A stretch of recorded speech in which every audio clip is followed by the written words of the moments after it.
Please note, the interview highlights a critical issue within the educational system, focusing on the impact of harsh disciplinary measures on students' mental health and overall well-being. By redacting specific names and language, the emphasis shifts from individual blame to broader discussion on systemic practices that may inadvertently contribute to student trauma. The narrative underscores the importance of reflection and reform in academic environments, encouraging stakeholders to consider the long-term effects of the punitive measures. This approach aims to spark dialogue and inspire the development of compassionate and effective strategies that prioritize students' growth and resilience, ultimately fostering a healthier, more supportive education community. I need you to say your name and that you consent to this. My name is Raven Sinclair Missick, and I consent to this. All right, let's get started. So, this interview is for the purpose of getting your story, your experiences in Turks and Caicos, the school system there, and addressing the idea of generational trauma and abuse at the school system. So, tell me what you remember in your earliest memories. Do you remember your first school, Ashcroft, Richmond Hills, and go. Ashcroft was the school over by the marina, right? Yes. Yeah, I remember that school. They were actually pretty nice to me at that one. Really, I noticed that the hate kind of only started when I got to Richmond Hills. Was there some little racist moments back at, what was the one called by the marina? Ashcroft. Maybe, but I feel like I was too young to really remember. Okay. But they were pretty nice to me over there. I never got to interact with any of the older kids because I was still in pre-K. So. All right. So tell me about Richmond Hills, the next school that you went to. Okay, Richmond Hills, hell in itself. And why do you say that? So there were incidences that you would claim probably would be stem from racism directed towards you. Mm-hmm. And was it from teachers? Was it from students? And tell me any incidents, like the details that you remember that you would state affected you in a harsh way. Well, I have to be honest, a lot of the kids were pretty nice to me. There was this one girl that always tried to get me in trouble, and she usually was successful in getting me in trouble, where I had an incident where she had been bullying me pretty much, and I was upset, and I sat down by my classroom, and I had said, in between crying, of course, "I hate you people." And she came and she turned to me and "Did you just say you hate black people?" And she said, "I'm going to go tell on you." And then she told on me to the principal, and I got a beating. That sucked. So you experienced physical abuse, like corporal punishment from the teachers? They basically hit you, and how did they correct your behavior, so to speak? Yeah, they hit me. They would verbally assault me, I guess you could say, too. I was hit with pretty much anything you could imagine. I'm just happy I didn't get hit with a bamboo stick like you had, but it was books, rulers, specifically the rulers with the metal edges on it. Do you feel like they tried to hear your end of the story, your perspective, when there was an argument between you and another student, or did they just took sides? No, it was just taken aside. So the moment a student, like that one girl, told on you, that was it? You were being corrected? Yeah. And did you tell your parents about these experiences that you had? No. Why? I thought that was how things were done, and that's how I was to be punished. Okay. I remember hearing a story, I don't know if this was from you or from Sky, about an incident with crayons when you were drawing in the Strawberry Shortcut cartoon character. I got so bad. So what happened there? Was that you? Yeah, that was me. Okay, tell me that story. The teacher had gone out or something. She had some time off, so she had two of the what was the highest grade at Richmond Hills? I can't remember at the top of my head, but I was in them. Two of those girls came and watched the class. This was in, I think, kindergarten 1, kindergarten 1, because there was kindergarten 1, kindergarten 2, and then he went into grade 1, 2, 3. For reference, the school system is based off of, like, the British grading system in Turks and Caicos, so it's different from hearing from Canada or America. Okay, continue. Okay, so the story about the strawberry shortcake. These two girls, I guess the teacher left them pages for us to color in and work to do, so the older kids handed each of us a color in of strawberry shortcake, and we all got pencil crayons and stuff to color it in with, and the only color we didn't have was beige, or Yeah. And I was a really big fan of strawberry shortcake, and I was going to color her in correctly as portrayed in the show. Okay. It was never an issue of, oh, she has to be black or white to me, but as a kid, I would start coloring her in, and I was in my own little world enjoying coloring in, and I noticed I didn't have that color for her skin, so I used yellow to color her in. Okay.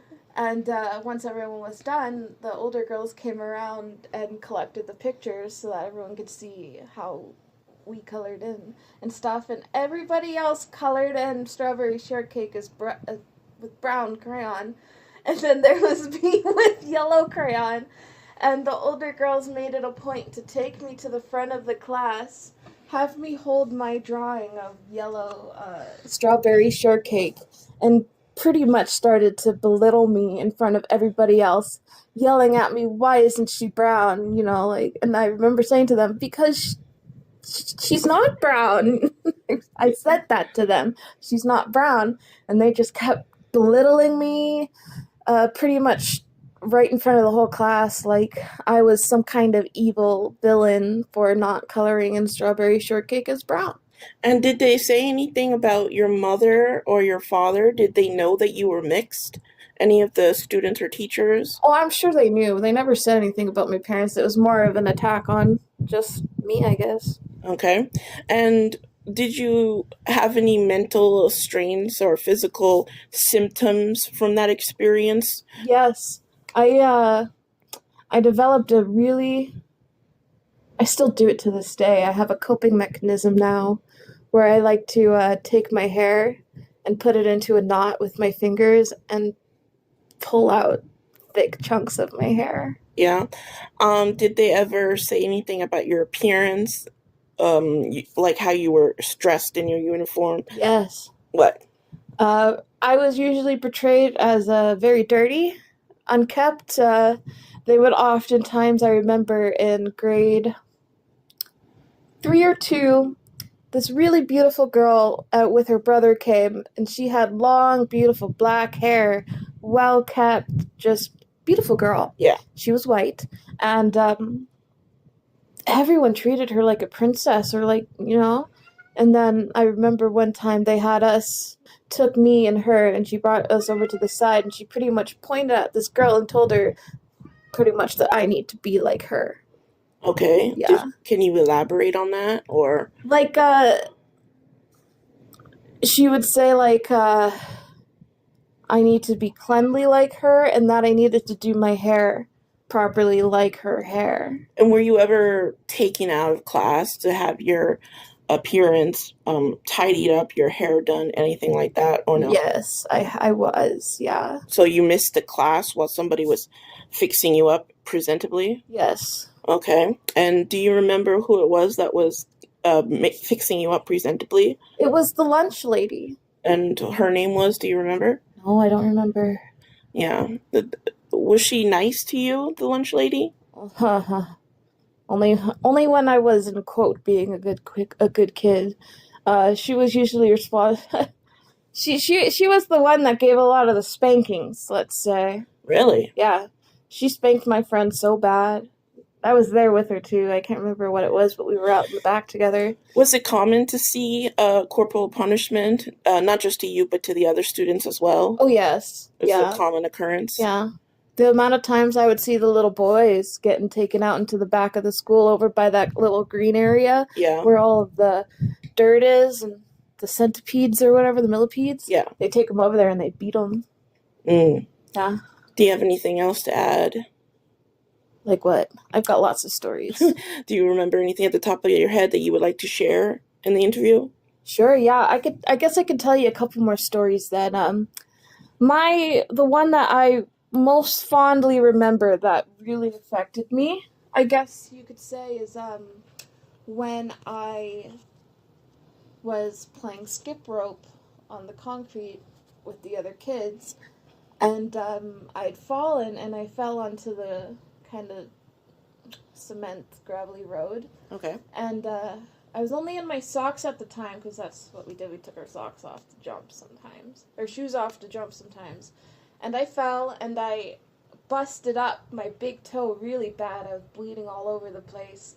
And nobody helped me until Sky saw me there on the ground crying, and she came over, helped me up, and took me back to my classroom. And I was in grade 3 with the principal. And she said, she took my sock off and everything. She had me put my foot up, and she was real helpful. And she said, I'm going to go get the teacher. Okay. She said, I'm going to go get the teacher for you. She said, hold on. And this was kind of, as she left, like a minute later, the bell, they rang the bell for us to go and do prayer and stuff. And I was waiting. They rang the bell to come out and do prayer. And a minute after they rang the bell, Sky never came back, but came in really angry at me that I wasn't out in line. And I said I hurt myself, and I showed her my foot. And she told me, she made me put my sock back on over my bloody toe. It was a big wound, it hurt. Put my sock back on, and then put my shoes back on too, and my feet had grown out. Was almost grown out of those shoes, so they were pretty tight. She made me put my shoes back on and grabbed me by the arm, yanking me pretty much, pulls me out and puts me in line to say prayer, and I had to sit there and say prayer. And she didn't do anything to help my wound until right after school, right before our parents came to get us. She grabbed me and brought me to this weird little office that I was scared I was in trouble again. Okay. I didn't think she was going to actually clean up my foot, and while she was cleaning up my foot, she put like that red stuff on it and then a bandage on it. And she almost seemed angry that she had to do that the whole time. And I remember almost holding my breath, scared that she was just going to get up and just start smacking me or something. But yeah, that's the one that really sticks with me. That gives me a lot of trauma, I guess you could say. And I've got other stories too if you want to hear them. Okay, one more story. One more story. I'm going to give you 2 stories because this one's really short. I'm just going to let you know that this did happen. Okay. In regards to the corporal punishment thing. Okay. One time in pre-K 2, we were all standing together and we had to do our spelling words. And this one kid couldn't get the word right.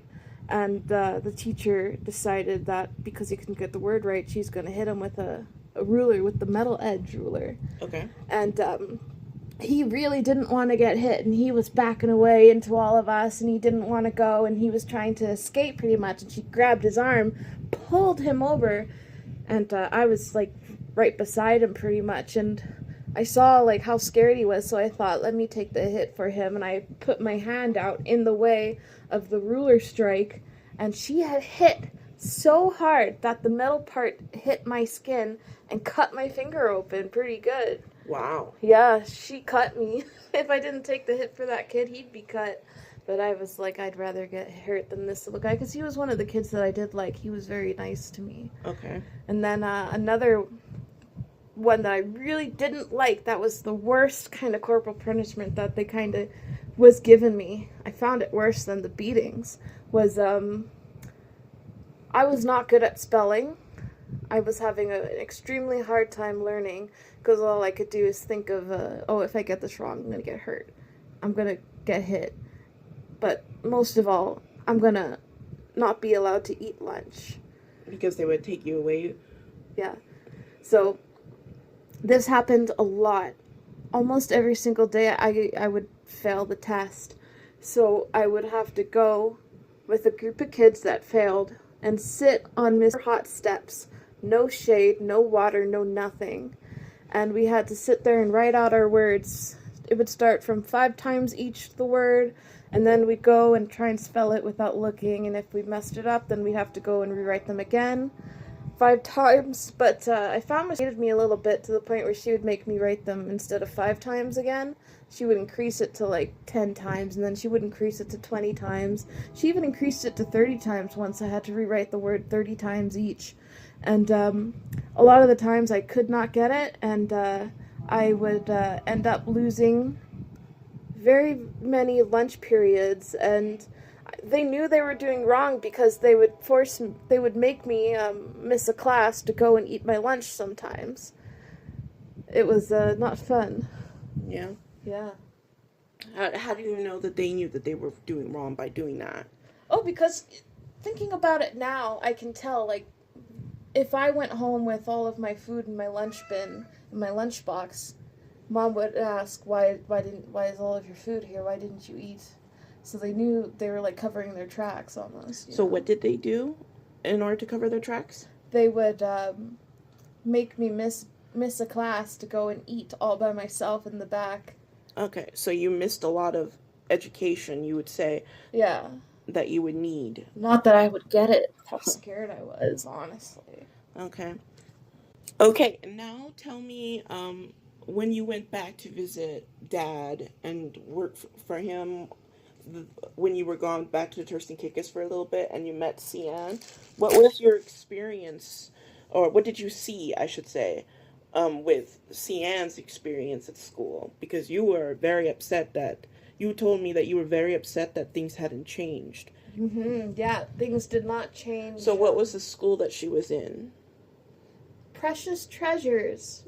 Precious treasures. I remember that school. That was one of my old schools where I broke my collarbone, and they didn't tell anybody, not my mom, until the end of the day when Mom came to pick me up from school, and then she saw that my collarbone was broken. Yeah. So tell me, what was, go ahead with your own words. Well, it's so strange, those people.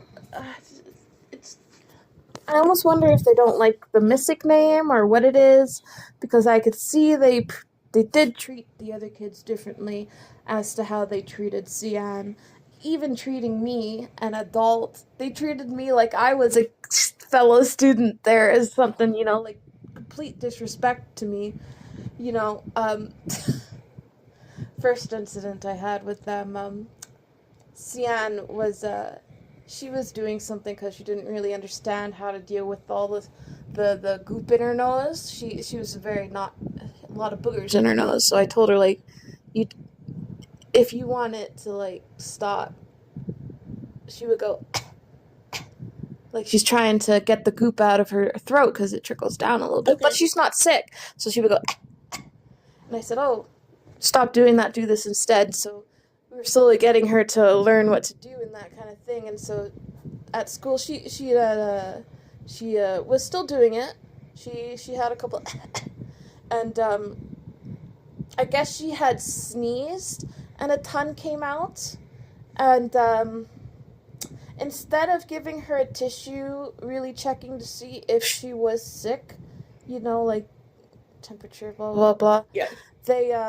They refused to give her a tissue to blow her nose and clean herself up. They made her go to the bathroom all on her own to clean up, and then they called me and said that Cian is sick, she needs to go home. Okay. And I said, she's not sick. There's no way she's sick, but okay, I'll come over, I'll check her out. And then I go, and she's sitting there kind of where the front desk area is. And I went over to her and I asked her what happened. And she said she just sneezed, but the teacher keeps saying that she's sick and that she needs to go home. And I asked her, well, didn't anyone give you a tissue or something to help you with that thing you do? And she said no. And so I thought, okay, well, let me talk to the teacher to tell her, like, this is why she's doing this. She's not actually sick, just letting you know, like, for the future reference. I wasn't rude or anything like that. So I was at the front desk for a little bit just talking to her. And I'd mentioned to the front desk lady that I was a little upset that for some reason you guys can't give a kid a tissue. Like, it's going to cost you $1 million for a tissue to give your kid. Like, shut up. But anyway. Okay.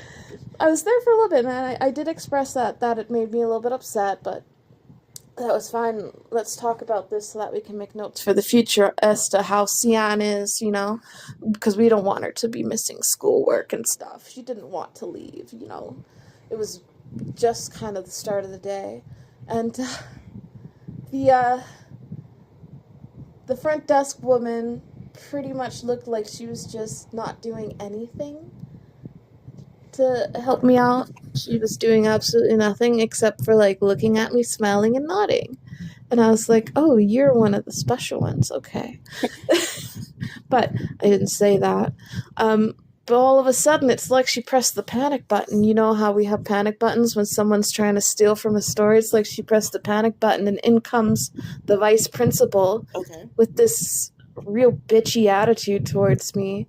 And she was, we were talking, and I was trying to explain to the vice principal, like, Sian's not sick, she just does this because she doesn't understand how to deal with the goop in her nose, her boogers in her nose, so she goes, because she's trying to not let it go down her throat. So I was hoping when she does that, if you guys could offer her a tissue, that would be really awesome, because she's not sick, we don't want her to be missing out on schoolwork. Okay. And the teacher cut me off, actually. She cut me off, and she starts going on this whole spiel about there's a sickness going around and that she was displaying symptoms. And as she was telling me the symptoms, I turned to Sian to check her forehead. She was the same temperature as always. And I was checking her, you know, wanted to look in her throat, so I asked her while teacher's still talking to me. She cut me off, so I was like, bitch, whatever. I asked her to open her mouth so I could check her tonsils and stuff to see. And as I spoke to Sian to ask her to open her mouth so I could see her tonsils while I am listening to the teacher, or the vice principal. The vice principal all of a sudden stops, and she looks at me and she goes, are you going to listen to me? Because you're not listening. And I stopped what I was doing. I looked at her, and I said, I am listening. I'm listening to you. And she goes, no, you're not. You are not listening. So are you going to take your kid? Are you going to take your kid and go? She goes, and I'm like, yeah, I'm going to take my kid and I'm going to go. I told her that's my little sister. I'm not the mom. If someone's not listening, it's her, right? I was like, yeah, I guess she's my kid now. I am going to take her, and we are going to go. And I was upset, and as I walked out with her, Dad was walking right up the stairs, and I could tell he was upset that I gave her a little... But you know what? It's best to make them show their true colors so we can get out of there sooner than rather later, instead of letting them continue to do it behind the scenes. Yes. Call them out, let their colors show, so that we know, get her out. Because the more they show their colors, instead of trying to play it safe... You know, the more people are going to see it. That was the first incident that I had with Sian in that fucking place. Excuse my language, but that really made me mad. Okay, so tell me, what was the second? The second time, she had a spelling bee. Oh, we practiced her words so good, and she was going to do great. And Dad wasn't able to make it. But I was, so I went and I watched her little spelling bee thing, and she got her first word right, and then it was time for her second word, and the teacher, she wasn't the only kid to have this happen to, but it was almost like she was singled out amongst all the other kids, because the teacher that was giving the words had a bit of an accent, and I can't remember what word it was. It was like... Was it a Jamaican accent? Jamaican accent, yeah. Okay. And she told her to spell a word, which I heard the word that Sian spelled correctly. I heard her say that word to Sian to spell, but she didn't.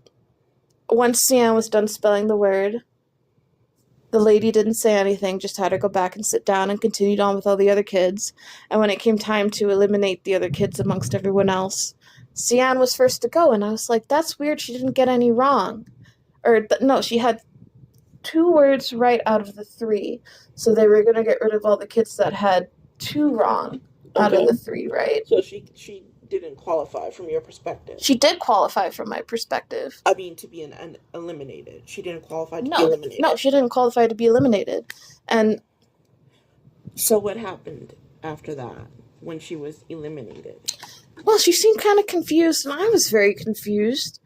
And I was like, Dad was really on my case to just leave them alone and not to, I guess, make a scene, stand up for the poor girl. I see it. But yeah, I left it alone because I already knew that she was going to be leaving the school anyway.